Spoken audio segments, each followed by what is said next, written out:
73 فرقوں والی حدیث کی کیا اہمیت ہے؟ ہر فرقہ اس حدیث کو فرقہ بنانے کی دلیل کے طور پر پیش کر کر کے اپنے بزرگوں کے فرقے کا دفاع کرتا ہے۔ علی بھائی کا اس حوالے سے کیا موقف ہے؟ علی بھائی تو پہلے آپ سے یہ کہیں گے 73 فرقوں والی حدیث کی بڑی اہمیت ہے، اس لیے کہ اسی کی اہمیت کو اس امت نے پکڑا ہوا ہے اور اجاگر کر رہی ہے، اپنا لقمہ اس کے منہ میں ڈال کے۔ جو 73 فرقوں والی ایک حدیث جو پبلک میں مشہور ہے نا جامع ترمذی کی، وہ تو ضعیف ہے۔ شیخ البانی، شیخ زبیلی زئی صاحب دونوں نے اس کو ضعیف کہا ہے۔ مشکات میں بھی آپ کو شروع میں کتاب الاعتصام بالکتاب والسنہ چیپٹر میں مل جائے گی کہ نبی علیہ السلام نے فرمایا ہے بنی اسرائیل میں 72 فرقے تھے، میری امت 73 فرقوں میں بٹ جائے گی، سوائے ایک کے سب دوزکی ہوں گے۔ اور پوچھا گیا وہ جنتی گروہ کون سا ہے، تو کہا گیا ما انا علیہ و اصحابی، جس پہ میں اور میرے اصحاب ہیں۔ یہ روایت اصول محدثین پہ سندن ضعیف ہے، البتہ اس کو سپورٹیو ایک صحیح حدیث ہے ابو داؤد کے اندر کہ نبی صلی اللہ علیہ وآلہ وسلم نے فرمایا کہ میری امت کے 72 فرقے دوزخ میں جائیں گے اور صرف ایک جنت میں جائے گا، فرقہ نہیں گروہ، طائفہ منصورہ۔ اور نبی علیہ السلام فرمایا وہ ہے الجماع، یہ بھی ساتھ بتایا۔ آپ دیکھیں 73 فرقوں والی حدیث جو لوگ بیان کر رہے ہیں وہ ساتھ بتاتے نہیں ہیں کہ اس فرقے کا نام بھی آیا ہے، فرقہ نہیں کہنا چاہیے اس گروہ کا، الجماع۔ الجماع کس کا نام ہے؟ کسی کا بھی نہیں۔ بریلوی کے الجماع اپنے آپ کو کہتے ہیں، دیوبندی، اہل حدیث یا کوئی بھی نہیں کہتا۔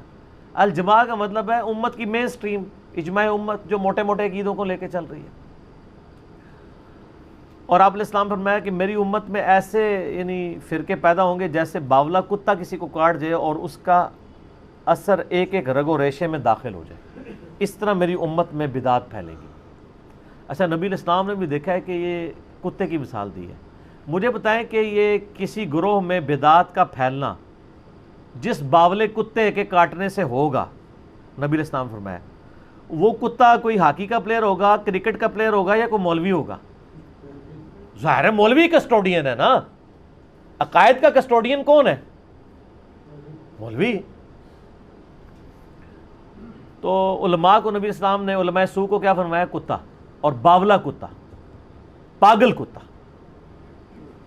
بلکہ قرآن میں سورۃ الاعراف کی آیت نمبر 175 اور 176 میں بلعام بن باورا کی مثال دی گئی ہے کہ اللہ فرماتا ہے وہ کتے کی مثال ہے، جو جیسا کہ زبان ہانپ رہا ہے، وہ اس پہ بوجھ ڈالا جائے تب بھی زبان ہانپے، نہ ڈالا جائے تب بھی زبان ہانپے۔ المستدرک الحاکم میں صحیح سند کے ساتھ حدیث ہے کہ یہ جو جس کی مثال دی گئی ہے قرآن میں، کہا گیا کہ وہ صاحب علم تھا اور بعد میں وہ پستی میں جا گرا، اس سے مراد یہودی عالم بلعام بن باورا ہے، عبداللہ ابن مسعود کہتے ہیں رضی اللہ تعالیٰ عنہ۔ قرآن میں بھی کتے کی مثال، حدیث میں بھی کتے کی مثال۔ اور اب آپ دیکھ لیں جب ہم کہتے ہیں کہ جی آپ علماء سو کو کتا کہا گیا تو وہ پھر ہم سے ناراض ہوتے ہیں۔ نبی علیہ السلام تو وَإِنَّكَ لَعَلَىٰ خُلُقٍ عَظِيمٍ ہے، ان سے اعلیٰ اخلاق کسی کا نہیں، پھر بھی آپ کہہ رہے ہیں کتے کی مثال ہے۔ تو وہ روایت ٹھیک ہے کہ 72 جہنم میں جائیں گے، ایک جنت میں، لیکن اس میں الفاظ نہیں 72 ہمیشہ کے لیے دوزخ میں جائیں گے، یعنی ان کا کام دوزکیوں والے ہیں۔ ورنہ نبی علیہ السلام یہ کلیئر کرتا ہے کہ 72 تو ہمیشہ کے لیے دوزخ میں ہے اور ایک ہمیشہ کے لیے جنت میں، یعنی اپنے اعمال کی وجہ سے ڈومیننٹ ان کا پورشن جہنم میں جائے گا۔ اس کو ایک سپورٹیو حدیث بخاری اور مسلم کی ہے کہ میری امت کا ایک گروہ قیامت تک حق پہ قائم رہے گا، کوئی نقصان پہنچانے والا ان کو نقصان نہیں پہنچا سکے گا حتیٰ کہ قیامت قائم ہو جائے گی۔ تو یہ جو لوگ ان احادیث کی بنیاد پہ اپنے گروہ کو جنتی کہتے ہیں اور دوسرے کو دوزکی، پہلے تو یہ کلیئر کر دیں جنتی فرقہ کوئی بھی نہیں ہے، فرقہ تو ہوتا ہی وہ ہے جو اصل سے ٹوٹ کے الگ ہو، جنتی گروہ ہے، طائفہ منصورہ، کامیاب گروہ۔ نبی علیہ السلام، صحابہ، تابعین، اہل بیت سب کے سب ایک یعنی جنتی گروہ تھے، ان سے ٹوٹ کے جو الگ بنا وہ فرقہ ہے۔ اب یہ پتہ ٹوٹتا ہے تو وہ فرق ہو جاتا ہے نا اپنے درخت سے، وہ پتہ تو نہیں کہہ سکتا یہ درخت فرقہ ہے۔ جس طرح آج ہم کہتے ہیں ہمیں اپنے آپ کو مسلمان کہنا چاہیے، وہ کہتے ہیں یہ نیا فرقہ بن گیا۔ اور فرقہ تو وہ ہے جنہوں نے انڈیا کے شہروں کے نام کے اوپر اپنے آپ کو بانٹا ہوا ہے، بریلی اور دیوبندی، بریلوی دیوبندی دونوں یعنی انڈیا کے شہر ہیں، حالانکہ ہم ان کو پھر مسلمان سمجھتے ہیں، تمام اختلافات کے باوجود ان کی اصلاح کے لیے علمی طریقے سے ان پہ ان کی غلطی ہائی لائٹ کرتے ہیں۔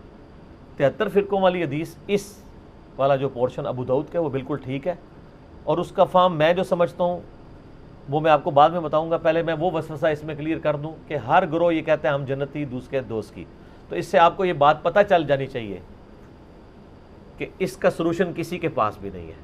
کیونکہ بریلوی اگر اپنے آپ کو طائفہ منصورہ کہتے ہیں، باقی سب کو کہتے ہیں وہ دوست کی ہیں، تو پھر آپ خود سمجھ لیں.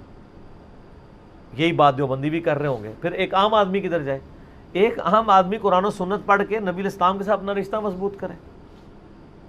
ہر گروہ سے، خواہ وہ کسی مکتب فکر سے تعلق رکھتا ہے، سنی ہو، شیعہ ہو، حنفی ہو، شافعی، مالکی، حنبلی، بریلوی، دیوبندی، اہل حدیث، اہل تشیع، اچھے لوگ جو موجود ہیں جنہوں نے اپنی اصلاح کر لی ہے اور امت کی مین سٹریم سے نہیں ہٹے، انشاءاللہ جنت میں جائیں گے. یہ امت کی مین سٹریم سے ہٹنے والے لوگ ہیں جیسے خوارج ہیں، پوری امت سے الگ ہو گئے.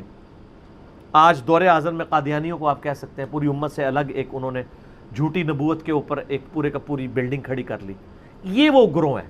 بریلوی، دیوبندی، اہل حدیث، شیعہ آپس میں ایک دوسرے کو اس طریقے سے کہہ کے بانٹنے کی کوشش کرتے ہیں، تو اس کا تو کوئی اینڈ نہیں ہوگا. باقی یہ جو لوگ کہتے ہیں نا جی وہ فرقوں میں بٹنا ضروری ہے کیونکہ خالی مسلمان کہلانا کافی نہیں، نبی اسلام نے فرمایا تھا کہ فرقے ہوں گے. آپ نے یہ تو نہیں فرمایا تھا فرقے بنانا، آپ نے تو بلکہ ڈرایا ہے. یہ تو اسی طریقے سے ہے جیسے مسلم میں حدیث ہے، صحیح مسلم میں، کہ نبی علیہ السلام نے فرمایا قرب قیامت میں عورتیں ایسا لباس پہنیں گی گویا کہ ننگی نظر آ رہی ہوں گی، چست لباس ہوگا یا باریک.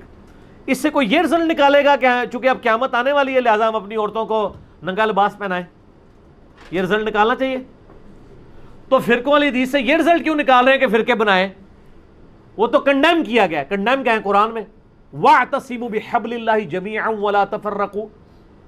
اللہ کی رسی قرآن کو مضبوطی سے تھام لو، فرقوں میں مت بٹو. قرآن جب منع کر رہا ہے فرقے بنانے سے تو حدیث میں تو صرف خبر ہے، حکم نہیں ہے. حدیث تو بتا رہی کہ ایسا ہو جائے گا بچ جانا، جیسا کہ ایسا ہو جائے گا کہ عورتیں چست لباس پہنے گی تم بچ جانا. انہوں نے اسے حکم بنا لیا ہوا ہے. یعنی کامن سینس بھی نہیں. لیکن common sense is not so common. Common sense بھی کم لوگوں میں ہی ہوتا ہے نا، اتنا کامن بھی نہیں ہوتا. اور آپ دیکھیں فرقہ واریت کا عفریت اور جن اور بدعت اتنی خطرناک چیز ہے کہ یہ شوگر کوٹڈ کر کے ہر مسلمان نے جو ہے نا وہ استعمال کر لی ہوئی ہے. اور اس کے اوپر کبھی اس آیت پہ کسی نے نہیں عمل کرنا، وَاعْتَصِمُوا بِحَبْلِ اللَّهِ جَمِيعًا وَلَا تَفَرَّقُوا. اور اس سے سخت آیت جو اپنے منج پہ ہم نے لکھی ہوئی ہے، ان الذین فرقوا دینہم وکانوا شیعا لست منہم فی شیء. بے شک جنہوں نے دین میں فرقے بنا لیے اور اپنے آپ کو گروہوں میں بانٹ لیا، اے نبی آپ کا ان سے کوئی تعلق ہی نہیں ہے. انما امرہم الی اللہ، ان کا معاملہ اللہ کے سپرد ہے، اللہ ان کو بتا دے گا جو دنیا میں انہوں نے کرتوت کیے تھے. کتنی سخت آیت ہے، سورۃ الانعام آیت نمبر 159. اس پہ کسی نے عمل نہیں کرنا. آج تک آپ نے یہ تو سنا ہوگا جشن دیوبند کانفرنس سنی ہے نا، عظمت اہل حدیث کانفرنس، 100 سالہ جشن اعلی حضرت سنے. آج تک آپ نے کبھی سنی ہے مسلمان کانفرنس یا مسلم کانفرنس؟ نہیں، کوئی بھی کرنے کے لیے تیار نہیں ہے. ان چیزوں کو فخریہ کرتے ہیں. اور جو اللہ نے ہمارا نام رکھا تھا ہوا سماکم المسلمین من قبل وفی ھذا، اللہ نے تمہارا نام مسلم رکھا تھا اس قرآن سے پہلے، ابراہیم علیہ السلام نے رکھا، اللہ نے اس قرآن میں انڈورس کر دیا. آپ کسی کو جا کے نا میں مسلم ہوں ایسے دیکھنا شروع ہو جائے گا، میں کافر ہوں. آپ کسی بریلویوں کی مسجد میں جا کے نا میں بریلوی ہوں، کہیں ماشاءاللہ. آپ کہیں دیوبندی ہوں، تھوڑا سا منہ چڑھائے گا لیکن کہے گا ہاں دیوبندی بھی ایک فرقہ ہے، وہ فلاں جگہ ان کی مسجدیں ہیں. اہل حدیث بھی ایک فرقہ ہے، ٹھیک ہے آپ نے اگر اہل حدیث ہیں تو آپ اس مسجد میں چلے جائیں. لیکن اگر آپ جا کے کہہ دیں خدا نہ خواستہ کہ میں مسلم ہوں، مسلمان ہوں، تو اس کے چہرے کا رنگ فق ہو جائے گا، وہ سمجھے گا آپ نے اس کو گالی دے دی ہے. اس سے بڑی کیا لعنت پڑ سکتی تھی کہ مسلم نام سے آپ چڑھ جائیں، جو ہمارا فخر تھا. ما کان ابراہیم یہودی ولا نصرانی، ابراہیم نہ تو یہودی تھے نہ نصرانی تھے، ولکن کان حنیفا مسلما وما کان من المشرکین، بلکہ وہ تو حنیفہ تھے، سب سے ٹوٹ کے ایک اللہ کے ہو جانے والے. وہ مشرک نہیں تھے اور مسلم تھے، سر تسلیم خم کرنے والے. یہ آج ہمارے لیے مصیبت بن گئی ہے. ہم جب لوگوں کو بتاتے ہیں لوگ پریشان ہو جاتے ہیں، پھر ہم ان کو پھکی دیتے ہیں. صحیح مسلم میں ایک حدیث ہے کہ قرب قیامت میں جب دجال آئے گا نا تو الٹیمیٹلی یہودیوں کے خلاف جب مسلمان قتال کریں گے تو اللہ کے نبی علیہ السلام فرماتے ہیں اگر یہودی کسی پتھر کے پیچھے بھی چھپا ہوگا نا تو وہ پتھر بھی بول کے کہے گا ایھا المسلم، اے مسلم میرے پیچھے یہودی اسے قتل کر دے، سوائے ایک درخت کے غرقت جو یہودیوں کو پناہ دے گا، کیونکہ وہ یہودیوں کا درخت ہے جس کی کاشت انہوں نے بہت زیادہ کی ہوئی ہے. میرا یوٹیوب پہ غرقت کے اوپر ایک کلپ بھی ریکارڈڈ ہے. میں یہ کہتا ہوں کہ اگر آج کے بریلوی دیوبندی اہل حدیث شیعہ کو پتھر کے پیچھے سے یہ آواز آ جائے اے مسلم، تو ہو سکتا ہے یہ کہ پیچھے کوئی انجینئر صاحب کی ویڈیو چل پڑی ہے. انہوں نے تو مڑ کے بھی نہیں دیکھنا جب تک انہیں یہ نہ کہا جائے کہ اے بریلوی، اے دیوبندی، اے اہل حدیث. تو چڑھتے ہیں مسلم نام سے، آج اگر چڑھ رہے ہیں تو اسی وقت بھی چڑھیں گے. قرآن و سنت کی ٹرم تو مسلم اور مومن ہی ہے، باقی آپ کی بنائی ہوئی ہیں. اس لحاظ سے ویسے میں شیعہ کو ایج دوں گا.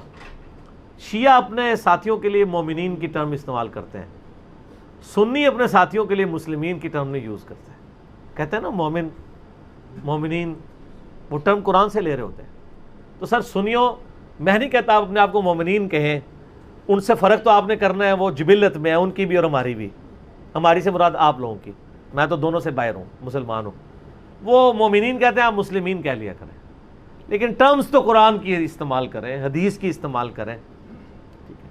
قرآن و سنت میں تو ٹرم یہی ہے. صحیح مسلم میں حدیث ہے کہ ہفتے میں ایک دن کا غسل کرنا ہر مسلم کے اوپر واجب ہے، جس میں اپنے جسم کا میل دور کرے. کسی بھی دن کر سکتا ہے، جمعہ دن کر لے، افضل ہے جمعے کے علاوہ بھی کر سکتا ہے. وہ ظاہر کرتے ہی ہیں مسلمان. تو مسلم، وہاں بھی ٹرم مسلم ہے، یہاں مسلم نام سے لوگ چڑھتے ہیں. اچھا علی بھائی، آپ کی اس بات سے نا وہ مجھے ایک بات یاد آ گئی، اگر اجازت دیں جی، تاکہ یہ ایشو کور ہو جائے. آپ نے فقی کی ایشو بات تو کی، قیامت تک نہیں کور ہونا ہے، جن کے نہیں یہ ہونے. اسپیسیفک یہ ایشو کور ہو جائے نا. ایک بہت بڑے وکیل اناف ہیں، وہ نام نہیں لینا، نہیں نام نہیں میں لیتا، میں بس وہ اسی وکیل سے اناف ہی کہا کہ آپ نے ان کا نام لے دیا، بڑے لیکن وکیل باقی اناف ہیں اور بہت بڑے. وہ وکیل اناف وہ ہیں جن کو میں نے G10 کی مسجد میں آج سے 7-8 سال پہلے سنا کہ جنت میں صرف دیوبندی جائیں گے، یہ الفاظ تھے. اچھا، وہ وکیل اناف جو ہیں انہوں نے آج کل ایک دورہ مسائل کرایا کچھ عرصہ پہلے، اس میں انہوں نے غالباً اسپیسیفکلی آپ کو فقی دی ہے. یہ مسلم والی جی، بات میرا ہے. اس کے اوپر جواب آ چکا ہے. اچھا، جی جی جی، انہوں نے کہا جی کہ میں مسلم کیوں ہوا. جی، ایک طرف وکیل اناف کی تصویر ہے، دوسری طرف مولانا طارق جمیل صاحب کی سینٹر میں میری، وہ کلپ ریکارڈ ہو نہیں، چکا وہ ہے. جو انہوں نے فقی دی اس کا بھی جواب دیا آپ نے. جی، فقی کا انہوں بھی نے کہا جواب. جی میں اگر آپ سے یہ پوچھوں جی، آپ ایشیا کے باشندے ہیں، کدھر کے ہیں؟ میں انہوں نے اتھے چھٹے ہیں نا کہ وہ یاد انہوں کرن نے گے. کہا اب یہ کیوں نہیں کہتے جی جی، سارا جواب آ چکا ہے. وہ سوال آپ سے پہلے ہی آ چکا تھا. اچھا، یہ سوال اسی طرح پڑھا گیا ہے کہ آپ یہ کہیں گے فلاں جگہ فلاں جگہ فلاں جگہ. جی جی، ٹھیک ہے نا. تو وہ اس کا جو میں نے جواب ان کو دیا نا، وہ آپ سنیں گے تو آپ جھوم اٹھیں گے اور جھوم کے ایک دفعہ کہیں گے کہ نہ میں وابی، نہ میں بابی، میں ہوں مسلم علمی کتابی. وہ کچھ کیا ہے میں نے ان کے ساتھ اس بات کے اوپر، وہ آپ میرا کلپ دیکھ لیں. اچھا، یہ آپ کے یہ جو شعر ہے اس پہ بھی ایک پوسٹ مارٹم ایک علامہ صاحب نے کر دیا. وہ کہنے لگے جی یہ تو جناب جو ہے نا یہ بابی نہ کہا کرو، بابا ہی کہا کرو. کہ بابی تو وہ کہتے ہیں یہ ایران میں تھا کوئی غالباً گمراہ شخص تھا، محمد بن باب کے کیا. وہ نہیں، وہ سر وہ اللہ کے بندے، بات یہ ناموں سے کچھ نہیں ہوتا. عربی کا فتنہ اور پنجابی کا فتنہ اور الفاظ سے نہیں ہوتا. ٹھیک ہے، نہیں، وہ کہتے ہیں بابا سے بابی نہیں بنتا نا. نہیں بنتا ہے. اردو میں کیا بنتا ہے؟ بابا ہی بنے گا. نہیں، بابوں کے ماننے والے کو کیا کہیں گے؟ پاکستان کے ماننے والے کو پاکستان کہیں گے یا پاکستانی کہیں گے؟ افغان صوبے سے تعلق رکھنے والے کو افغانی کہیں گے ان کے ملک سے، یا افغان کہیں گے؟ افغانی کہا جاتا ہے نا. تو یہ نی وہ ہے، نون یاز ہے، نی ان کو کہ اردو بھی تھوڑی سیکھ لیں. یہ بابی ہم عربی میں نہیں کہہ رہے، اردو میں کہہ رہے. اردو میں کیا، ٹھیک ہے. تو بابی بنے گا.